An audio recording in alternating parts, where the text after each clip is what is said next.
Because I just started mountain biking a month or so ago, my skills are not that impressive. However, I still love finding things to jump in my yard. Like this ledge by my backyard,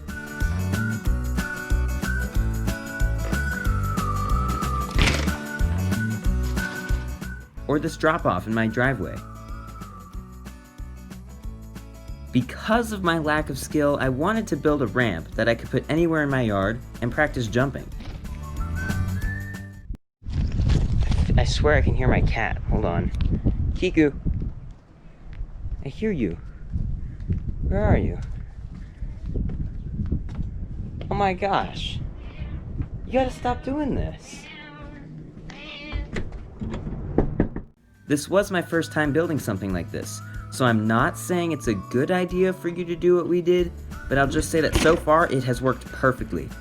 If you do ride faster and harder, you could reinforce this design to meet your requirements. I asked my dad to help on this one, so we went to our RV garage to get started.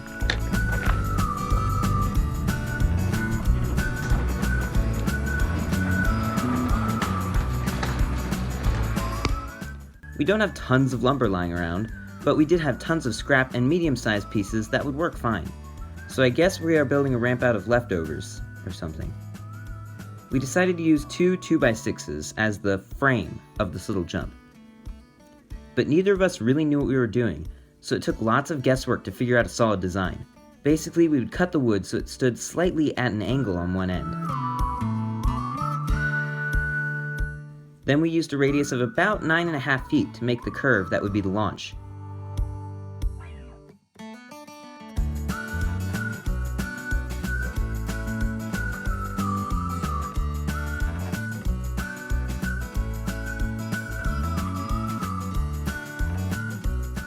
And the whole structure would be about 3 feet long. Yep. After sketching out the angles, I started cutting the wood.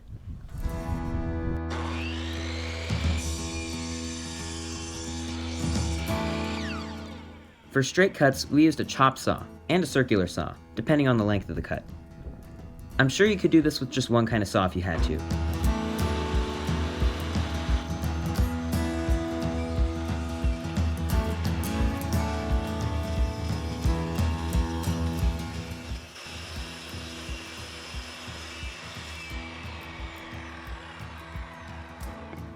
To cut the lip, we brought out a jigsaw, which I had only used once. The key is on that upstroke when it's high, it's not going to be all the way through, right? So you got to just take your time nice and slow. So Turns out, I am not too good with it.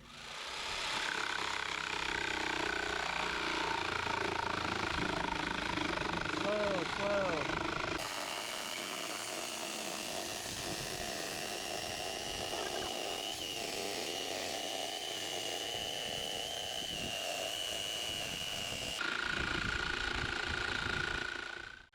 But thankfully, we didn't need our cuts to be ultra precise anyway.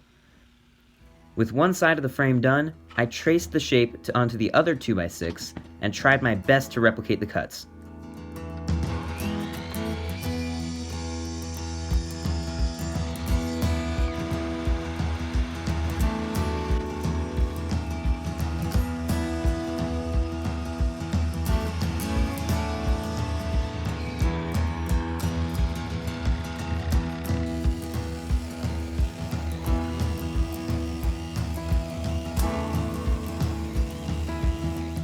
Of course, it was the jigsaw that got me.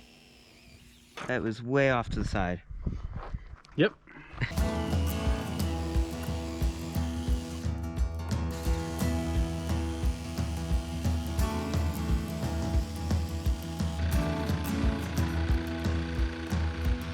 Once the butchery ended, we had two sorta similar sized lips.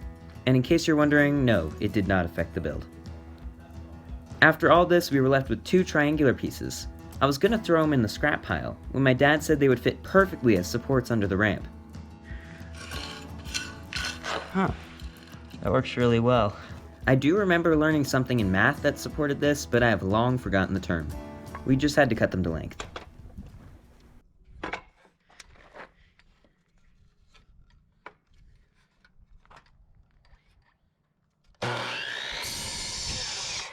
That was probably a noob mistake. So turns out there's a reason a chop saw can rotate.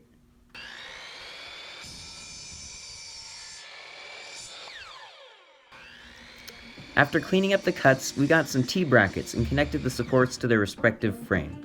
If you don't have brackets, a smaller piece of wood will also work. Just lay it across and kind of stitch two pieces of wood together.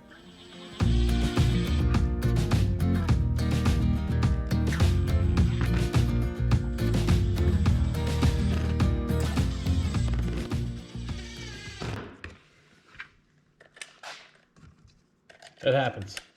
I never notice it. I never do.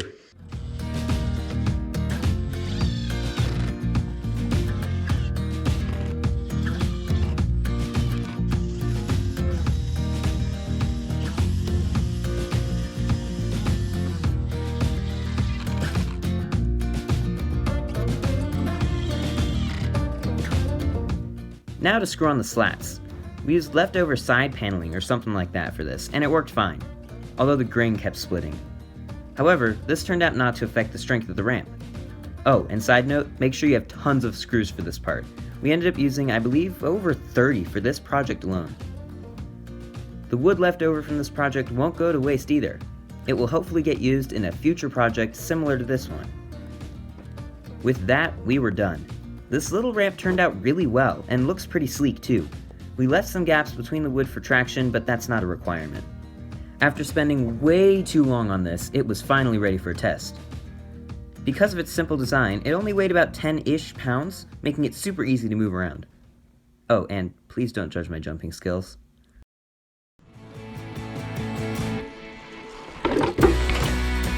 Well, at least I didn't flip over. In fact, it felt really solid.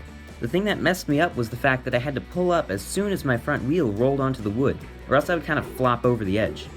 It took some getting used to, but soon I was ready to jump further.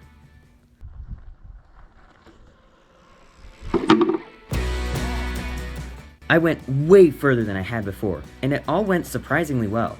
I was sure it would flip over, or at least tip, but it did exactly what I wanted to.